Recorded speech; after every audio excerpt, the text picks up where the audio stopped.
Alrighty, everybody, welcome back to the channel. And on today's show, man, we're talking about, man, after week 2 of the NFL, the Tampa Bay Buccaneers are 2-0. Oh, man, a lot of things to talk about, a lot of things to get into. This is the Buc'n Die Hard show. Let's go. You got to know we drive package extra slapping. Don't I love my vegetables, extra cheese and broccoli. Don't young lady like to kick it like karate. Don't I be with J Money serving everybody? Alrighty, everybody, welcome back to the channel. Remember, you guys that are new to the channel, like, comment, and subscribe below. I want to thank everybody, man, that's been along with me for the journey, man, here at the Buc'n Die Hard show, Buc'n Die Hard podcast. Thank you guys so much. But remember, comment below, share the video, share the reels, man, share the music. Man, we are just coming up on a great Tampa Bay season so far this year, man. And you know me, Mr. Buc'n Die Hard. I'm your man, Rob B. Let's get right into it, man, as always. First of all, I want to say, everybody raise your Jolly Roger. Let's go ahead and raise the pirate flags, because Tampa Bay right now is sitting at 2-0. And, man, after our first game against Atlanta, man, division rival, I believe Mike Penix started out. The rookie is looking good, and maybe there's some things promising for that organization. But, man, Tampa Bay coming out, and Baker holding out, man, and bringing it in that fourth quarter drive to go ahead, man, and seal the win for Tampa, man, 23-20 against the Atlanta Falcons, man, was just amazing. Just as more as amazing as the game that they played Monday night against the Houston Texans, man. Good defensive battle back and forth, but, man, Todd Bowles, man, he came with the blitzes, and they had Texas's number, man. Baker Mayfield, man, on that last drive, man, was just methodical, working back up the field, man. That last drive, man, pushing about 65 yards, man, 1:56 to go. I want to say this, man, Baker Mayfield,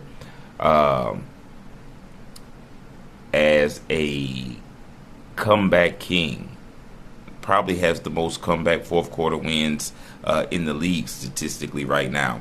Is doing an amazing job, man. That man's just a competitor, full of heart, doesn't give up, man. Very resilient, and I'm loving Baker, man, at the helm of the Tampa Bay Buccaneers.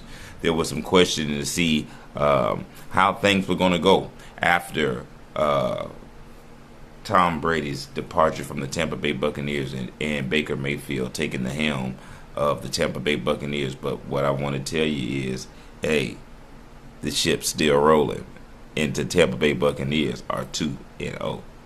Looking forward to the game coming up here this week against the New York Jets. But overall, I'm the outcome of that game also, I'm expecting a victory. I'm just loving how Tampa Bay is overcoming obstacles.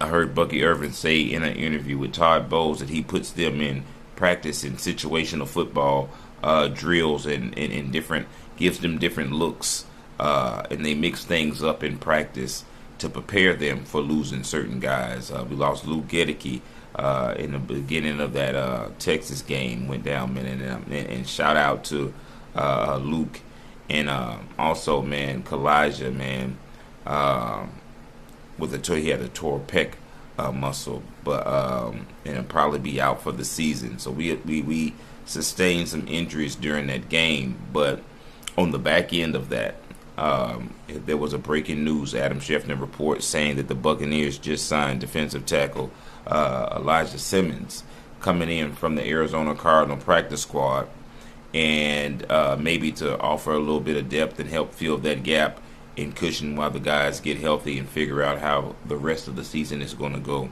and how the Bucs are going to progress in the roles that are going to necessarily be played. But shout out to Todd Bowles and Jason Light and just the whole Buccaneers organization, understanding why we're down Tristan Wirfs, why we're down Godwin right now, why we're down McMillan. They're making the moves and putting the right players in position, and it is literally the next man on deck. And the Bucs have built so much depth during the last 2 drives.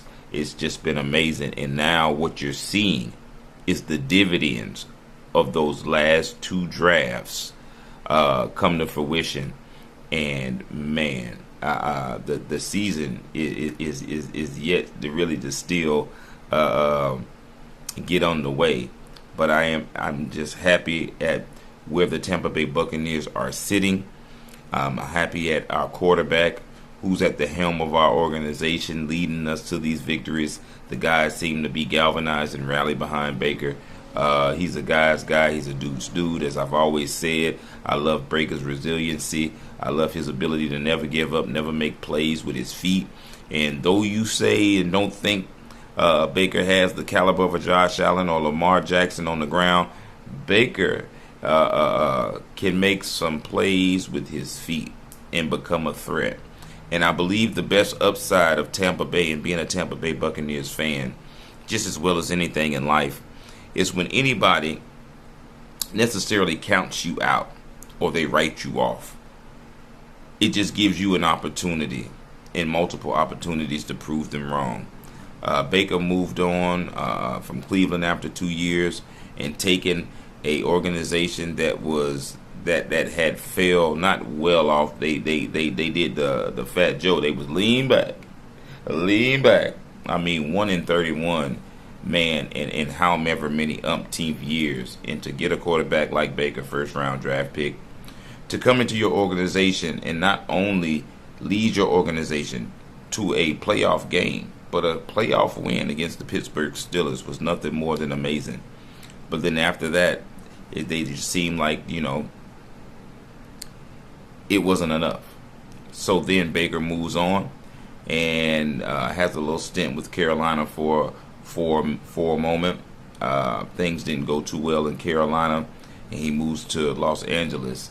And just getting there overnight, I believe he played it with the Rams that night in that game, and man, balled out. But there was no way that the Rams organization was going to replace Matthew Stafford with Baker Mayfield coming back posably, as to say, hey, I'll try this before I just go ahead and call it quits. But the Tampa Bay Buccaneers, the vision of Josh Light and that organization, man, saw something in Baker and gave Baker an opportunity and a home in Tampa, and Baker has embraced it ever since. And I love you, Six, for that. Appreciate you, Baker. Appreciate you for all you're doing, man. Continue to rock out. Continue to ball out. And just to say, man, Tampa Bay is really even. We're not even at 100%. We're at 50%. And the guys, man, are doing well. They're playing very good situational football. They're protecting the ball.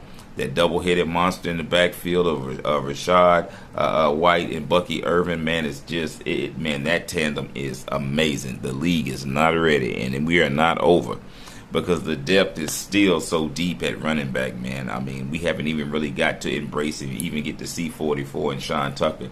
So, and we don't have Godwin, like I said before, and we don't have McMillan. So we're basically not even really 100% offense right now, and Tampa Bay is firing those cannons. So we're going to continue here at the Buc'n Die Hard show, the Buc'n Die Hard podcast, to raise those flags, raise those pirate flags, man, because I see nothing but success. No reason why we can't win the division this year. No reason why we can't make a deep run into the playoffs this year. And I'm just so excited, looking forward again to that Jets game coming up this weekend. Those of you guys that are new to the show, like, comment, and subscribe. We're trying to take 50 subscribers, man, before hopefully week 5. So go ahead, man, share this content. Help us do so here at the Buc'n Die Hard podcast. I'm your man, Rob B, Mr. Buc'n Die Hard. I do thank you guys for tuning in and giving me your time, letting me come into your home. I do thank you, man. And as always, go Bucks.